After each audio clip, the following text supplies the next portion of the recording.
The wind sweeps across the empty fields of Coyote Pass. The grass is taller now, swaying in the spring sun, the soil no longer marked with survey flags or the buzz of future plans. It is silent, except for the echo of a dream that once belonged to a family who believed they'd build their forever homes here. And yet, in the past 12 months, that dream has finally been sold, signed away for $1.5 million, closing not just a chapter, but an entire era. This is Sister Wives like we've never seen it before. It's a story of women once bound by one marriage, now walking their own separate roads. Some with grief in their eyes, some with laughter on their lips, and some with brand new life growing quietly beneath their hearts. Christine Brown Woolley stands on a stage in July 2025, her eyes alight as she announces her very first book tour. An author now, telling her truth in her own words. Months earlier, she shared the title, Sister Wife, a memoir of faith, family, and finding freedom. It's more than a book. It's her declaration that she will never again put her children's needs second. In North Carolina, Janelle bends over a patch of fresh earth. Her hands are deep in the soil of Taeda Farms, the family business she runs with her daughter Maddie and son-in-law Caleb. Her word of the year for 2025 is Detox, and it shows in the calm of the countryside, in the way she honors the memory of her son Garrison, in the roots she is finally planting for herself. Meri Brown, often the lone figure at the edges of the old plural marriage, smiles in a warm holiday photo with Brandon Stone, a new companion, a new season, perhaps even a new kind of love. And in Salt Lake City, Christine's eldest daughter, Aspyn Thompson, rests her hands on her growing baby bump, the future quietly taking shape. This year has been heartbreak and healing, endings and beginnings. And tonight, we're gonna walk through every moment, the tears, the triumphs, and the truth that have reshaped the Brown family forever. For years, Coyote Pass was more than just a plotted land in Flagstaff, Arizona.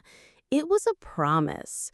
When the Browns uprooted their life and left Las Vegas, this sweeping stretch of earth was meant to be the foundation of their united future. Here, they envisioned custom-built homes standing side by side, children playing under the same sunset, and 4 wives sharing one neighborhood, even if not one roof. But dreams, especially in a family under strain, have a way of cracking before the first brick is laid. Through seasons of Sister Wives, viewers watch the vision falter. Disagreements over building timelines, financial strains, and the unraveling of relationships all but froze the project in time. The land sat quiet. No poured foundations, no construction crews, just nature reclaiming its space. Then came April 2025. Without fanfare, without the dramatic ribbon cutting that once seemed inevitable, the county records told the story. Coyote Pass had been sold. The price? $1.5 million, a figure that represented both the property's value and the weight of the years spent dreaming about it. It wasn't just real estate changing hands. It was closure, for better or worse. For Christine, who had already built a new life in Utah with her husband David Woolley, the sale likely carried little practical consequence. Her chapter in Flagstaff had ended years earlier when she walked away from the marriage and the shared dream. Yet, even from a distance, the sale was symbolic, proof that the life they'd once planned together was officially gone. For Janelle, the emotions ran deeper. She had once championed the building project, clinging to the hope that Coyote Pass would anchor the family's roots. But now, her own roots were being planted in North Carolina, on farmland she could actually touch, shape, and call her own. Meri, too, had long since accepted that her home would never rise on that soil. The land sale was perhaps just another quiet confirmation of her solitary path. And then there was Cody and Robin, the last remaining marriage in what was once a plural union. The sale of the land they once spoke of with such reverence was a silent public acknowledgement that the family's shared future was over. Fans who had followed the saga for years felt a mixture of relief and grief. Relief that this lingering storyline had finally reached a conclusion. Grief that it ended not in a joyous move-in day, but with signatures on a sales contract and a piece of paper filed in a county office. As the ink dried, Coyote Pass became just another property in Arizona's real estate market, no longer a sacred ground for the Browns. The wind still blows across its open fields, but it no longer carries the laughter of imagined family barbecues or the voices of children running between homes. A dream has been put to rest, and in its place, each member of the family must now decide what and where they will build next. When Christine Brown Woolley left her plural marriage in 2021, she walked away from more than just a husband. She left behind a belief system that had shaped her entire adulthood, the physical home she'd known, and a community that had been both her family and her cage. In the years since, we've seen Christine smile again. We've watched her laugh easily, embrace her children without the weight of divided loyalty, and find love in the arms of David Woolley. But in 2025, Christine's story reaches a whole new chapter, one she gets to write, literally, in her own words. It begins in February 2025, when People breaks the news. Christine is releasing her memoir. The title alone tells you everything you need to know about the heart behind it. Sister Wife, a memoir of faith, family, and finding freedom. Slated for release in September, the book promises not just behind-the-scenes glimpses of the show, but an intimate account of the courage it took to reclaim her life. For Christine, this isn't just a publishing milestone. It's an act of reclamation. For over a decade, millions watched her on television, her story filtered through the lens of a reality show that was as much Cody's narrative as hers. Now, for the first time, the story belongs entirely to her. We see the pride and excitement in her eyes on July 8th, 2025, when she takes to Instagram with the kind of news you can't keep in. Her first book tour is happening. The caption bursts with joy. I'm so excited. I'm hitting the road. My official book tour is here. Alongside her words, a colorful graphic lists the cities where she'll meet fans face to face. It's not just an author tour, it's a victory lap. Christine's followers have long admired her for her openness, her warm humor, and her devotion to her children. In recent Instagram reels, she has distilled those values into short, powerful reflections. One in particular strikes a chord. I will never again put my children's needs second. It's a simple sentence, but for those who followed her journey, it lands like a declaration of independence. This focus on family, freedom, and truth-telling is the golden thread running through Christine's transformation. She's no longer the wife trying to negotiate her worth in a crowded marriage. She's the mother, grandmother, and woman at the center of her own story, and she's telling it with no edits, no compromises. Behind her, the life she's built with David Woolley forms a warm backdrop. The two are often seen traveling together, hosting gatherings for their blended families, or just enjoying quiet moments at home. The joy in Christine's social media post isn't performative. It radiates from someone who has rebuilt her life from the inside out. Her journey from the dusty lots of Coyote Pass to the bright lights of a book signing table is nothing short of cinematic. There's an almost poetic symmetry to it. Once she stood on that barren Arizona land, waiting for a home that never came. Now, she stands in front of bookstores across the country, holding in her hands something far more enduring, her truth, bound and printed for the world to see. Fans are ready. They've been on this journey with her since the early days of Sister Wives, watching her navigate the complexities of plural marriage and the heartbreak of watching her relationship with Cody dissolve. Now, they'll get to hear directly from her, the unfiltered version.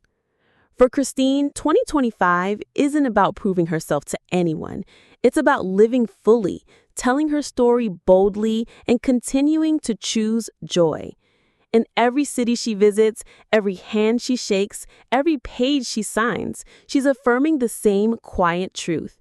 She's free, she's thriving, and she's never looking back. And as her tour buses roll from state to state, one thing is clear. This is more than a book launch. It's Christine Brown Woolley's victory tour. If Christine's 2025 is about public celebration, Janelle's is about quiet restoration. Her victories are not measured in book sales or tour stops, but in the rhythm of her days, the steadiness of her breath, and the roots she's finally planting in the earth. Roots that belong to her and her alone. It starts in January 2025 with a simple Instagram post that catches the attention of fans and even People magazine. In a soft sunlit photo, Janelle shares her word of the year, detox. Not just in the dietary sense, though she's focusing on health and clean eating. Detox for Janelle means clearing the mental clutter, shedding the weight of old conflicts, and letting go of the stress that has shadowed her life since leaving Coyote. It's a theme that echoes through everything she posts in the months that follow.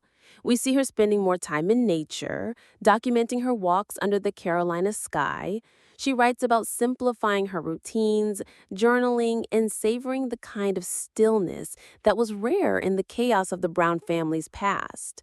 But perhaps the most tangible symbol of this new season is Taeda Farms. Launched in September 2024 with her daughter Maddie and son-in-law Caleb, the farm has become more than just a business venture. It's a living, breathing vision of the future Janelle wants. There are photos of cleared land, neat rows of seedlings, and rustic fencing taking shape. You can almost smell the fresh-cut grass and hear the distant hum of tractors as the family works side by side. For Janelle, farming is more than an agricultural pursuit. It's an act of grounding herself, literally, after years of feeling unmoored. Where Coyote Pass was a dream built on negotiations, disagreements, and waiting for someone else's green light, Taeda Farms is a reality she can nurture with her own two hands. Yet, even amid this renewal, the year holds its shadows.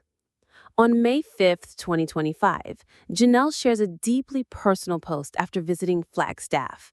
The trip stars memories of her son Garrison, who died in March 2024. In her caption, she writes about the bittersweet nature of returning to places they once shared, how grief can sneak in with the scent of a familiar street or the view from a certain hill. Her followers respond with an outpouring of love, their comments a virtual embrace. This is the heart of Janelle's detox year, not ignoring the pain, but making space for it, alongside the joy. It's about honoring what's gone while building what's next. The move to North Carolina isn't just a logistical decision, it's a symbolic one. Here, Janelle can wake up without the pull of old family politics.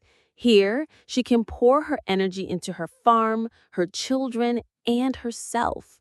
There's a sense of permanence in her words now, a stark contrast to the years when she lived in RVs or rented homes, always waiting for Coyote Pass to materialize into something it never would. She shares clips of her animals, sunrises over the fields, and small victories like the first sprout of a summer crop. These moments may not make tabloid headlines, but to Janelle, they are milestones, every bit as significant as Christine's book tour. Her life now is measured not in episodes or ratings, but in the gentle progress of things she can touch, see, and grow. The detox isn't about erasing the past. It's about clearing enough space for the present to take root. In a year when the Browns have finally closed the book on Coyote Pass, Janelle has quietly opened a new one in the rolling hills of North Carolina. It's not loud, it's not flashy, but it's hers. And perhaps, after everything, that's the most powerful kind of triumph there is. For years, Meri Brown was the solitary figure on the edge of the Brown family portrait. The first wife in a marriage that unraveled slowly. She stayed long after love had faded, Sometimes out of hope, sometimes out of habit, and perhaps sometimes because she wasn't quite sure who she was without that title. When the marriage officially ended, Meri didn't burst into the spotlight with grand announcements. Instead, she took small, deliberate steps into her own space, tending to her bed and breakfast in Utah, traveling, reconnecting with herself. But in the winter of 2024, a new face appeared quietly beside her, and fans began to wonder if this was the start of something more. It was December 28, 2024, when Meri posted a holiday photo that changed the tone of her feed. In it, she's seated beside Brandon Stone, the twinkling lights of the season casting a warm glow over them both.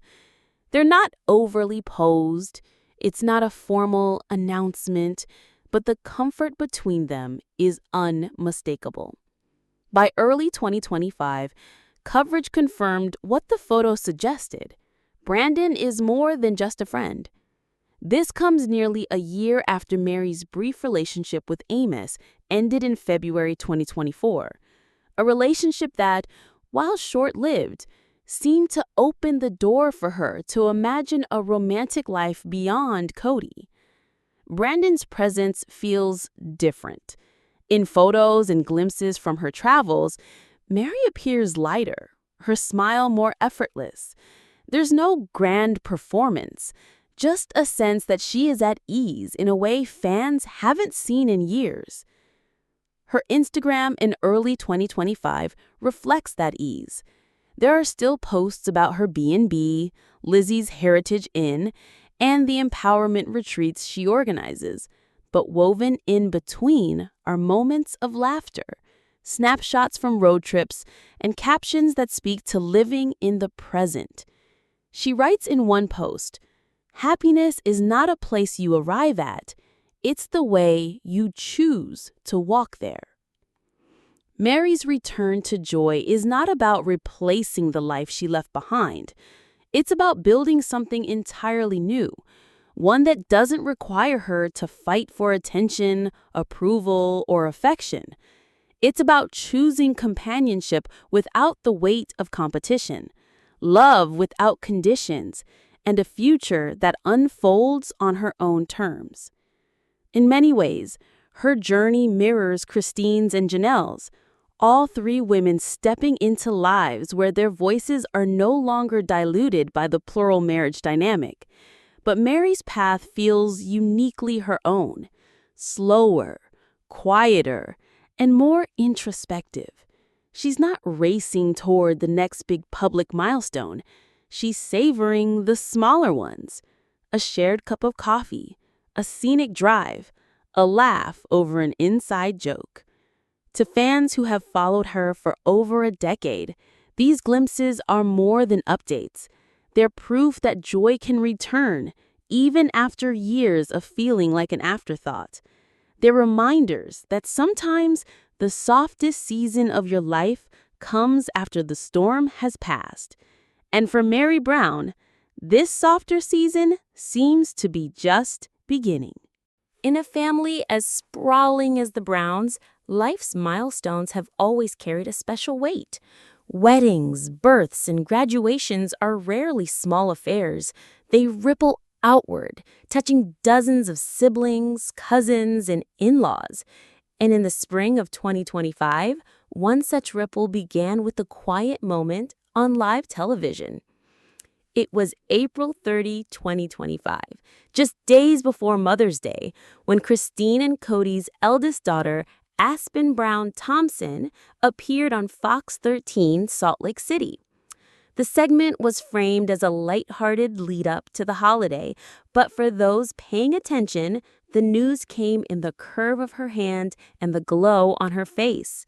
Aspen, 29, rested her palms gently on her stomach, her smile as warm as the Utah sun outside the studio windows. The host didn't have to spell it out. The moment spoke for itself. By that evening, the internet was buzzing. The confirmation came soon after. Aspen and her husband Mitch Thompson are expecting their first child. For Christine, the joy was immediate and uncontainable. She took to social media, her words brimming with excitement, sharing how proud she is of the woman Aspen has become and how deeply she's looking forward to seeing her step into motherhood. For fans who have followed the Browns since the beginning, Aspen's news carries a deep sense of continuity. She was just a teenager when Sister Wives first aired, often the quiet, steady presence in a house full of competing voices.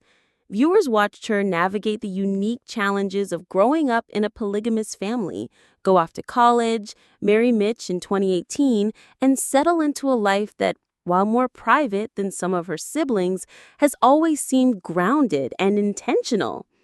Now, as she prepares for her first child, there's a sense of the generational circle turning. Christine, once a young mother herself, is on the cusp of becoming a grandmother again. The baby will be born into a family that spans states and lifestyles, but will carry with them the threads of a story millions have watched unfold over more than a decade. The imagery writes itself. Christine knitting tiny sweaters, Aspen paging through family recipe cards, Mitch assembling a crib in the soft light of a nursery. Somewhere in North Carolina, Janelle smiles at the news. In Utah, Meri sends her congratulations. Even Cody, so often absent from recent public milestones, is connected to this moment by the simple fact of fatherhood. For Christine, this is more than just another grandchild. It's a reminder of why she made the choices she did. Her decision to leave the plural marriage was rooted, above all, in her desire to create a healthier, freer environment for her children and their future families. Seeing Aspen step into motherhood on her own terms must feel like a quiet validation of that journey. As the months ahead fill with baby showers, ultrasound photos, and all the small wonders that come before a new life enters the world, fans will no doubt be watching, not for drama, but for the simple joy of seeing this next chapter unfold. And in a year filled with closures and fresh starts for the Browns, Aspen's announcement feels like a promise that even as old dreams fade, new ones are already on their way. The Sister Wives cameras may have shaped the public's first impression of the Brown family, but in 2025, the most candid moments often happen far from TLC's editing room. They happen on personal podcasts, live streams, and YouTube videos, where the voices are unfiltered, the timelines are theirs to control, and the stories are told not for ratings, but for connection. One of those voices belongs to Maddie Brown Brush, Janelle and Cody's daughter, whose life now unfolds far from the glare of Arizona and the drama of Coyote Pass. In late 2024, she and her friend launched the Authentic Society, a podcast that quickly became a weekly fixture for fans eager to hear from someone who grew up in the heart of the Brown family and lived to tell about it with humor and grace. On The Authentic Society, Maddie doesn't just revisit her family history. She talks openly about motherhood, faith, boundaries, and burnout. One week, she might reflect on the pressures of being a parent while running a household. The next, she's diving into the importance of saying no in a culture that often demands women always say yes. The tone is conversational, but the undertone is clear. Maddie has learned the cost of losing yourself in other people's expectations, and she's determined to keep her own footing. Meanwhile, Christine's daughter Mykelti and her husband Tony have carved out their own niche on YouTube and Patreon. Their commentary on Sister Wives episodes blends personal anecdotes with playful banter, but it's the behind-the-scenes tidbits that keep viewers coming back. Mykelti isn't afraid to address fan questions head-on, especially when it comes to clearing up misconceptions about her mother's choices or her siblings' dynamics. These spaces, Maddie's podcast, Mykelti and Tony's videos, are where the Browns become more than characters in a storyline. They're where the audience sees them as full people, grappling with the same questions about identity, family, and change that many viewers face in their own lives. They also serve as a reminder that the Brown children are now adults with their own platforms, their own audiences, and their own boundaries. The narrative no longer belongs solely to Cody or to TLC's cameras. It belongs to each of them, told in their own cadence on their own terms. And in a year when so many chapters have closed, from the sale of Coyote Pass to the birth of new dreams, these voices between the episodes help weave the Browns' ongoing story together. They may not always agree, but in their honesty, they give fans something priceless. A clearer, more human picture of what life after Sister Wives really looks like. There are moments in the Brown family story that no amount of time, distance, or change can soften. The loss of Robert Garrison Brown, Janelle and Cody's son, is one of them. His death in March 2024 cast a shadow that still lingers over every celebration, every reunion, every new beginning. In public, the Browns carry on, building farms, writing books, welcoming babies, but every so often, a post, a photo, or a pause in conversation reminds fans that grief is always there, just beneath the surface. On May 5th, 2025, Janelle shares one of those reminders. In a quiet, heartfelt Instagram post, she writes about visiting Flagstaff, the place where so many of her family's memories, good and bad, are rooted. It's her first time back since Garrison's passing, and the city feels different. The streets they once drove together, the familiar outline of the mountains, even the air seems heavy with absence. Her words are simple, but carry the weight of a mother's loss. Grief, she explains, doesn't fade in a straight line. It's not something you leave behind. It's something you carry, learning to live with it in new ways as the seasons change. Fans respond with hundreds of comments, offering condolences, prayers, and stories of their own loved ones gone too soon. The post becomes a small gathering place for shared mourning, where strangers find comfort in knowing someone else understands. Though Janelle speaks the most openly, the ripples of Garrison's absence touch the entire family.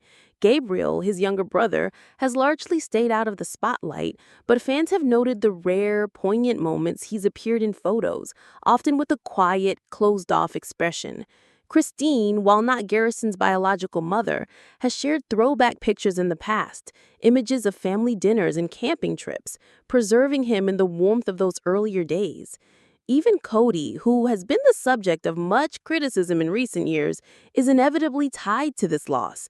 Though he hasn't spoken at length publicly, his absence from many of the public family gatherings since has not been unnoticed, and fans speculate about how grief intersects with the already fragile family dynamics. It's easy to think of Sister Wives as a show about relationships, conflict, and change.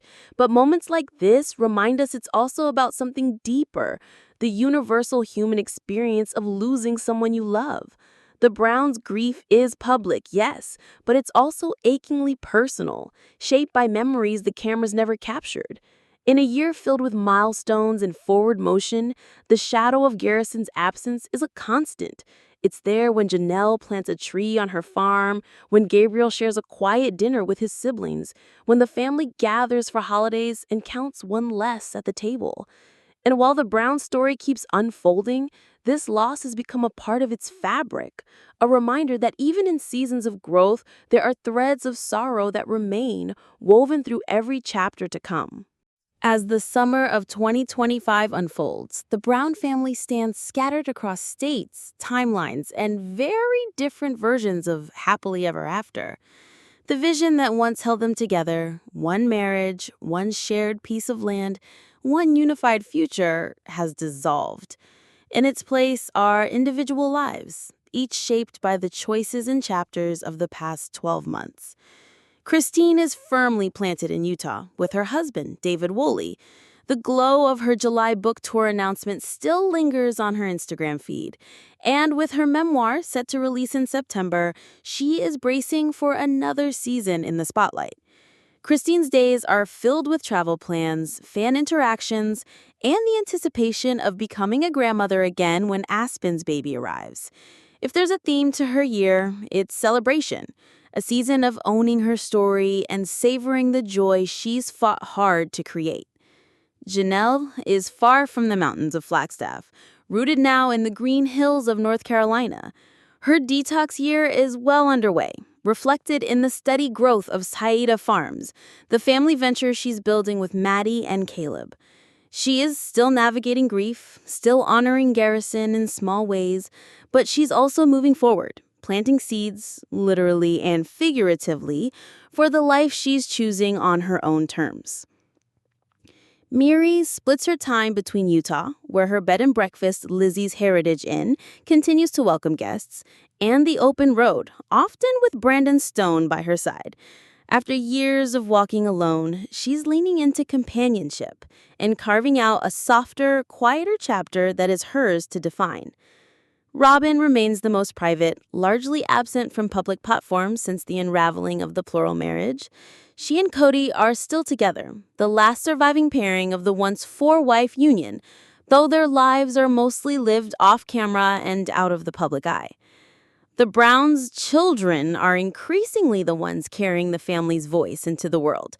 Maddie with her podcast, Mykelti and Tony with their commentary videos, and now Aspen preparing to welcome the next generation.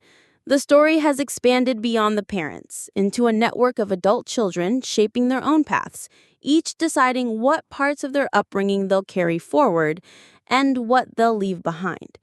The Browns are no longer a single, tightly bound unit. They are branches that have grown in different directions, some reaching for the sun, some still bearing the weight of storms past. And yet, no matter the distance between them, the roots remain tangled in a shared history that will always bind them, in ways both complicated and unbreakable. The wind still moves across Coyote Pass, bending the tall grass where no homes were ever built. Once, it was meant to be the Browns' forever place. Now, it's just another plot on a realtor's map. Sold, signed, gone. But the echoes remain, not in the soil, but in the people who once called it their dream. Christine stands on a stage, the hum of a crowd washing over her. She smiles, pen in hand, as she signs the first copy of her memoir for a woman who has followed her journey from day one. Outside, David waits with flowers. Somewhere, Aspen's baby kicks for the first time, a quiet reminder that the future is already on its way. Janelle walks the rows of her farm at sunrise. The ground is damp, the air sharp with the scent of soil and new growth. She pauses to check on a young tree she planted in memory of Garrison, its leaves trembling gently in the morning breeze. Life has taken root here, and so is she. Meri pours coffee in the kitchen of Lizzie's Heritage Inn. Brandon leans against the counter, telling a story that makes her laugh in that unguarded way, the one fans remember from long before the fractures. Outside, the snow begins to fall, and for a moment, the world is still. In a quiet home, Robin watches her children play. She is far from the cameras now, far from the public battles, holding on to her own version of family. And somewhere in Flagstaff, Cody moved through a life that's no longer the center of the Browns' narrative, but still part of its history. The voices of the next generation weave through it all. Maddie's steady warmth on her podcast, Mykelti and Tony's candid laughter in their videos, the countless small updates and shared moments that keep the Brown story alive in the spaces between official episodes. This year has been a tapestry of contrasts, endings that felt like losses and endings that felt like liberation, public victories and private grief, together and apart. The Browns we knew a decade ago are gone. In their place stand individuals, mothers, fathers, siblings, and children who are still figuring out who they are outside of the plural marriage that once defined them. And maybe that's the real heartbeat of this story. Not the preservation of a shared dream, but the courage to dream again, each in their own way. So, as the sun sets over those open Arizona fields and rises over new homes in Utah, North Carolina, and beyond, we're reminded that this family story isn't over. It's simply changing shape, following new roads, writing new chapters. And we'll be here to follow every turn. If you've been moved by this journey, by the heartbreak, the resilience, the hope, make sure you're subscribed to The Fame. Share your thoughts in the comments. Which Brown family chapter speaks to you the most this year? And join us next time as we dive into the stories still waiting to be told. Because in the world of sister wives, the next twist is always closer than you think.